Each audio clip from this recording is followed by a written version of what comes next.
Hello students, today I am going to teach you the topic that is called phenol. And phenol is the very important compound. To each and everything we are going to explain about the phenol. What is this and how can it is prepared and what are the different properties.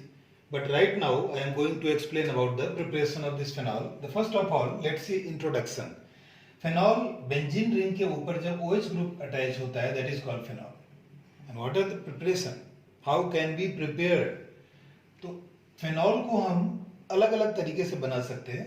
तो हम यहाँ पर जो method explain करने वाले हैं, that is the first is from diazonium salt. Diazonium salt. Diazonium salt you already studied in the haloalkane chapter. And the second that we are going to explain from, we can prepare from benzene. And third one from chlorobenzene also. We are going to right now, there are three different preparation method. The first, how can we prepare from the diazonium salt? From diazonium salt, तुम्हें already पता होगा कि diazonium salt ये compound होता है. We are talking about the benzene diazonium chloride. This is the diazonium chloride, benzene diazonium chloride. ये highly reactive compound है और हाईली रिएक्टिव होने की वजह से इसको जब भी जरूरत होती है तब हम प्रिपेयर करते हैं. That means what? It can be prepared in C2. That means during the reaction. तो पहले इसको बनाना पड़ेगा, फिर इससे हम फर्दर प्रिपेयर करेंगे. तो इसको बनाने के लिए हमें लेना पड़ेगा एनिलीन, और एनिलीन को NaNO2 और HCl के साथ रिएक्ट करवाएंगे तो ये डायजोनियम सॉल्ट बनेगा, N2Cl बनेगा. ये येलो कलर का. अब इस डायजोनियम सॉल्ट का रिएक्शन हम वाटर के साथ करते हैं, हाइड्रोलाइज हो जाता है. यहाँ पर फेनॉल बन गया और byproduct N2 plus HCl as a byproduct बनेगा. ये डायजोनियम सॉल्ट इतना ज़्यादा रिएक्टिव होता है कि इवन ये डायजोनियम सॉल्ट मॉइस्चर को यानी वाटर को ट्रैप कर लेता है एटमॉस्फेयर से और ये कन्वर्ट हो जाता है फेनॉल में. बट यहाँ पर हमें बनाना है तो हम वाटर डालेंगे. अगर हम इसको और फास्ट करना चाहते हैं तो एसिडिक मीडियम में भी इसका रिएक्शन को हम प्रोसीड करवा सकते हैं. तो this is the first method of the preparation. Second method क्या है? From benzene. बेंजीन से बना सकते हैं. बेंजीन से कैसे बनाएंगे? तो उसके लिए बहुत इंपॉर्टेंट है कि हमें क्या करना पड़ेगा. बेंजीन का रिएक्शन करवा देंगे ओलियम के साथ. ओलियम क्या होता है? ओलियम इज H2H2O7, ये कंपाउंड है. इसका रिएक्शन करवाते हैं. अब ये रिएक्शन कैसे होता है? तो इसमें SO3H अटैच हो जाएगा. ओलियम से आया, कैसे आएगा ये मैं बताऊंगा अभी. और इसमें NaOH डाला तो ये इस पोलर ग्रुप को, ये पोलर ग्रुप बन गया और इसको यहाँ पर हाइड्रोलाइज कर देता है. ONA बन गया और बाई प्रोडक्ट यहाँ पर H2SO4 बन जाएगा और यहाँ पर फिर HCl डाल देंगे हम. तो ये फेनॉल बन गया. तो ये अभी दो मेथड मैंने किया है. अब इसका एक्सप्लेनेशन देखते हैं. अब हम ये देख रहे हैं कि अभी ये जो रिएक्शन हुआ है हमारा वो कैसे हुआ है. नाउ ये वाला रिएक्शन के बारे में बात कर रहे हैं, H2H2O7 जो अभी हमने देखा है. तो इसमें रिएक्शन होने का तरीका है कि H2H2O7 जो ओलियम है उसका स्ट्रक्चर कुछ इस तरीके का है. ऐसा स्ट्रक्चर होता है ओलियम का.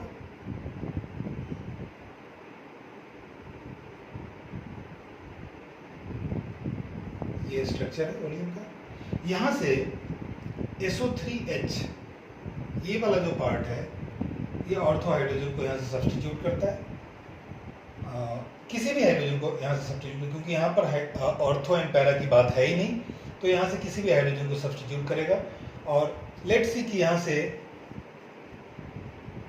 इस हाइड्रोजन को सब्स्टिट्यूट किया और SO3H यहाँ जुड़ गया, तो यहाँ से जो सब्स्टिट्यूटेड हाइड्रोजन है वो और ये मिलकर के H2SO4 बना दिया। अब फर्दर जो रिएक्शन अभी हमने देखा था कि NaOH ONA के साथ रिएक्शन कर देता है, ONA की तरह ऐड हो जाता है और इसमें HCl डालते हैं तो ये फेनॉल बन जाता है। नाउ जो तीसरा मेथड हमें एक्सप्लेन करना है, जो मैंने बताया फ्रॉम क्लोरोबेंजीन,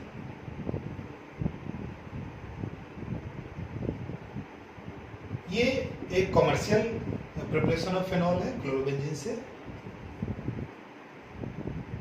क्लोरोबेंजीन को हाइड्रोलाइज करना बहुत मुश्किल है, ये मेथड हाइड्रोलिसिस का है, बट इसको हाइड्रोलाइज करना बहुत मुश्किल है क्योंकि हमने एराइल हैलाइड चैप्टर में ऑलरेडी एक्सप्लेन किया हुआ है कि Cl बाउंड बहुत ज़्यादा स्ट्रॉन्ग होता है, तो इसको डिसोसिएट करना बहुत मुश्किल है। बट NaOH की प्रेजेंस में वहाँ पर भी हमने डिस्कस किया था कि हाई टेम्परेचर एंड प्रेशर पे जब इसको हम हीट करें तो यहाँ पर ONA बन सकता है और ONA बनने के बाद फिर हम इसमें HCl डालेंगे, ये फेनॉल बन जाएगा ना।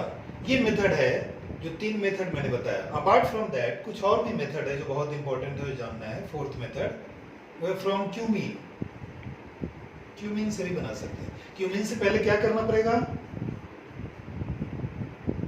ये क्यूमीन है। क्यूमीन इस तरीके का कंपाउंड होता है जिसमें एक कार्बन डायरेक्टली बेंजीन रिंग से जुड़ा होता है, उस कार्बन से दो CH3 ग्रुप जुड़ा होता है। उसको हम पहले ऑक्सीडाइज करेंगे, ये ऑक्सीडाइज हो गया और फर्दर इसको हम हाइड्रोलाइज कर लेंगे या डिकम्पोज कर लेंगे। तो यहाँ पर OH ग्रुप एंड ये ग्रुप बन जाता है ना। तो ये नेक्स्ट मेथड था। और लास्ट मेथड जो एक और हम बहुत इंपॉर्टेंट मेथड करने वाले हैं वो है फ्रॉम सैलिसाइलिक एसिड। इसमें डीकार्बोक्सिलेशन करेंगे। सैलिसाइलिक एसिड इस तरीके का कंपाउंड है, 2 हाइड्रोक्सी बेंजोइक एसिड को सैलिसाइलिक एसिड कहते हैं।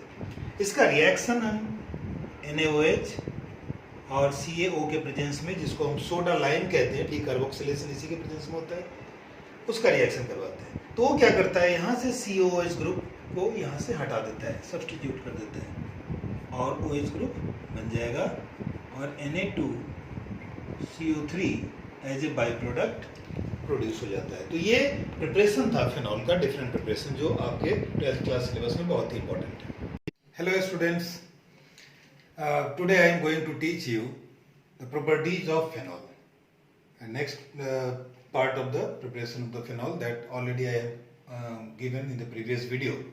Now today I am going to explain about the properties of phenol.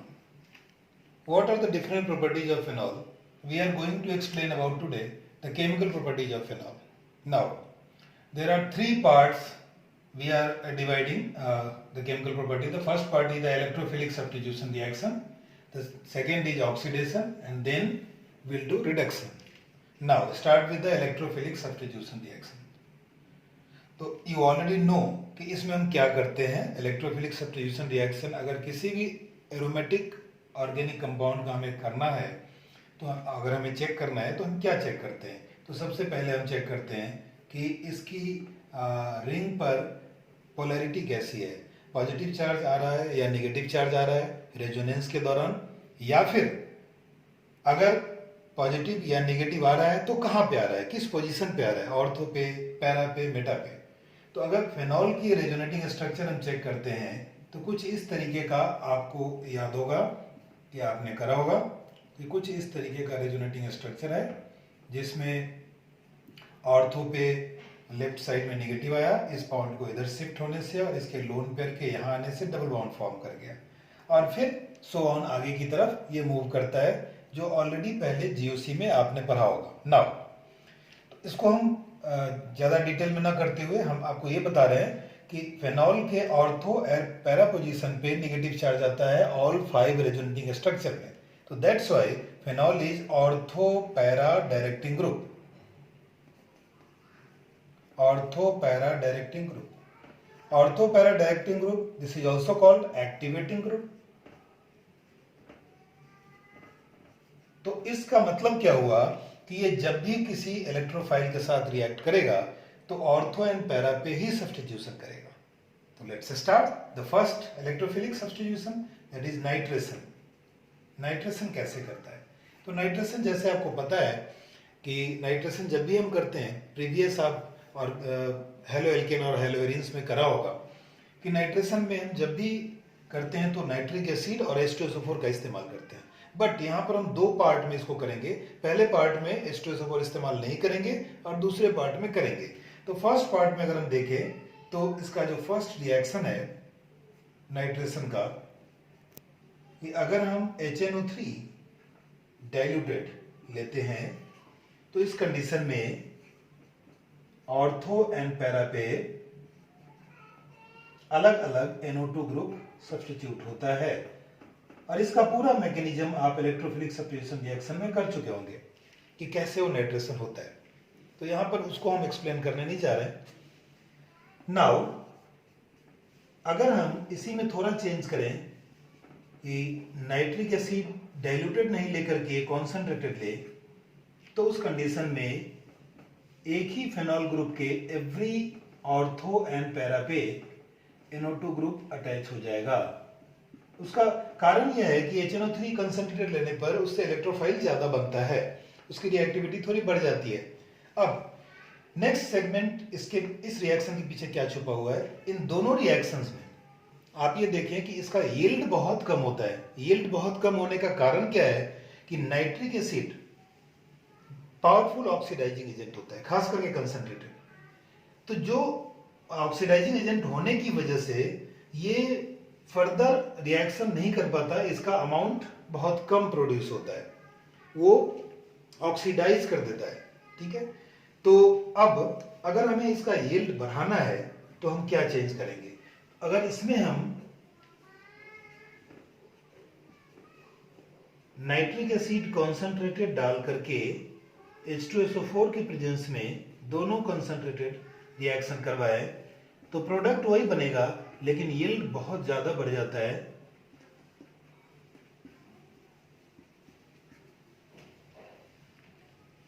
और ये रिएक्शन बड़ी आसानी से प्रोसीड कर जाता है। नाउ इस कंपाउंड का नाम है पिक्रिक एसिड। पिक्रिक एसिड, इसका आईयूपैक नेम अलग हो सकता है, ऑर्थो ऑर्थो पैरा ट्राई नाइट्रोफेनॉल, और इसको कॉमनली पिक्रिक एसिड कहते हैं। नाउ अब इस रिएक्शन के बारे में और भी जानते हैं थोड़ा सा कुछ इंफॉर्मेशन। तो अगर हम डाइल्यूटेड के साथ जैसा रिएक्शन आपने देखा था अभी कि अलग अलग ऑर्थो एंड पैरा डेरिवेटिव बनते हैं। पैरा डेरिवेटिव हमेशा मेजर होता है, चाहे रिएक्शन किसी के साथ भी हो, चाहे कोई भी इलेक्ट्रोफाइल हो। उसके पीछे कारण है कि पैरा डेरिवेटिव इसका ज़्यादा स्टेबल होता है और मेजर इसीलिए बनता है। स्टेबिलिटी के कारण यह है कि वो सिमेट्रिकल ज़्यादा होता है। नाउ अब अगर इस रिएक्शन में दोनों प्रोडक्ट फॉर्म कर रहा है तो दोनों को हम सेपरेट बड़ी आसानी से कर सकते हैं बाय डिस्टिलेशन मेथड। क्यों? क्योंकि पैरा डेरिवेटिव का बॉइलिंग पॉइंट ज़्यादा होता है हमेशा ऑर्थो के मुकाबले। क्यों ज़्यादा होता है? क्योंकि para derivative intermolecular hydrogen bond से जुड़ा होता है, कुछ इस तरीके से। इसका नाइट्रो ग्रुप दूसरे मॉलिक्यूल का OH ग्रुप हाइड्रोजन बॉन्ड से जुड़ा होता है, तो इस वजह से इसकी बॉइलिंग पॉइंट इंक्रीज हो जाती है, तो हम सेपरेट बड़ी आसानी से फिलिक सब्स्टिट्यूशन रिएक्शन है second, that is bromination. Bromination में हम ब्रोमीन के साथ रिएक्शन करते हैं ताकि ब्रोमीन के थ्रू सब्स्टिट्यूशन करा सके। तो इसमें भी दो कंडीशन हो सकता है। फेनॉल का हम Br2 के साथ रिएक्शन कराते हैं in the presence of CH2 carbon disulphide.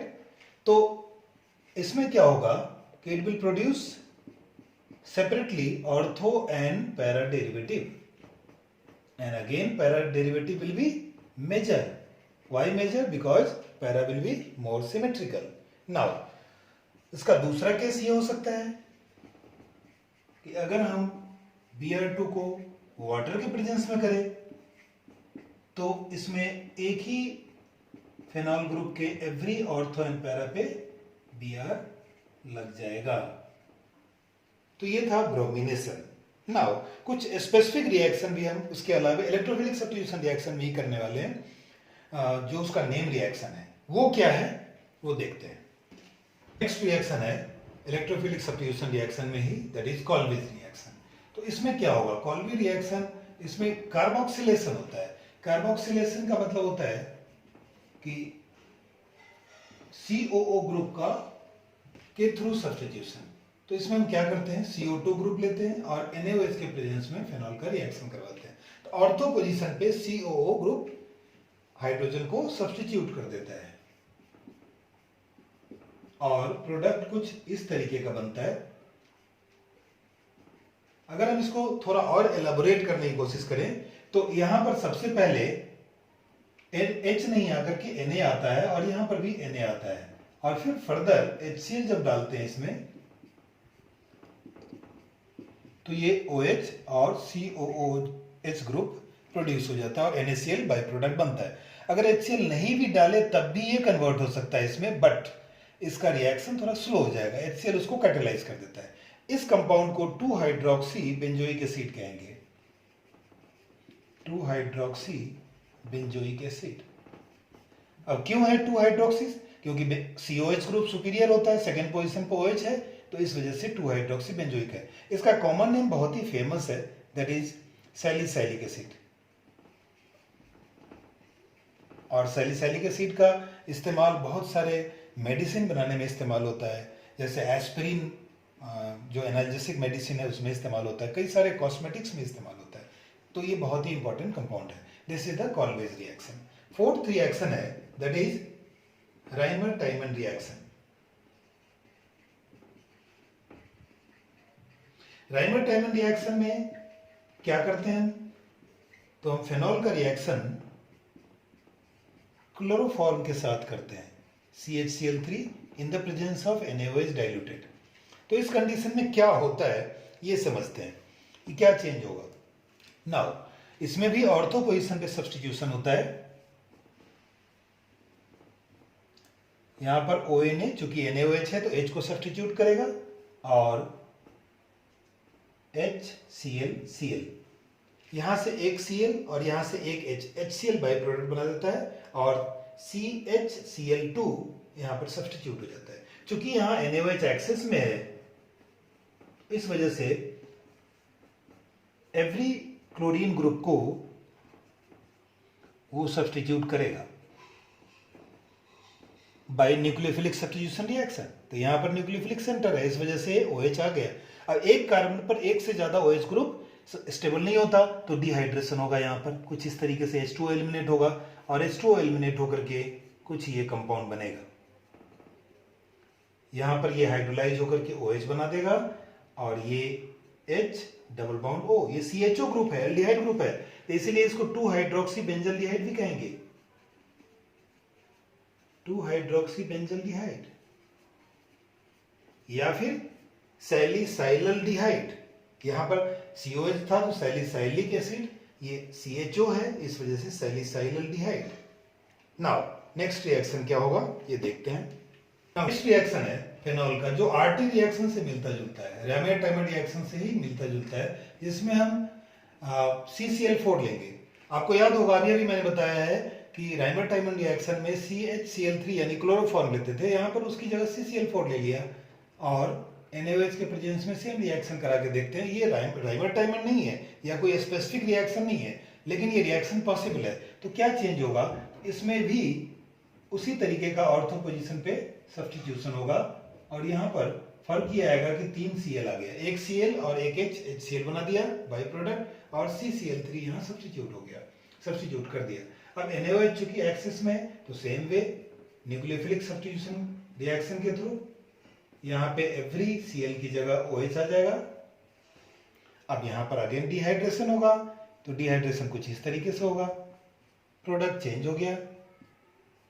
क्या चेंज आया, तो यहाँ पर OH ये हाइड्रोलाइज होकर OH बन गया, यहाँ पर OH, यहाँ पर डबल बॉन्ड O, तो ये COH ग्रुप है। तो आप याद कीजिए कि कॉल्वेज रिएक्शन का प्रोडक्ट यही था, COH लिखा हुआ था, ये भी सैलिसैलिक एसिड है।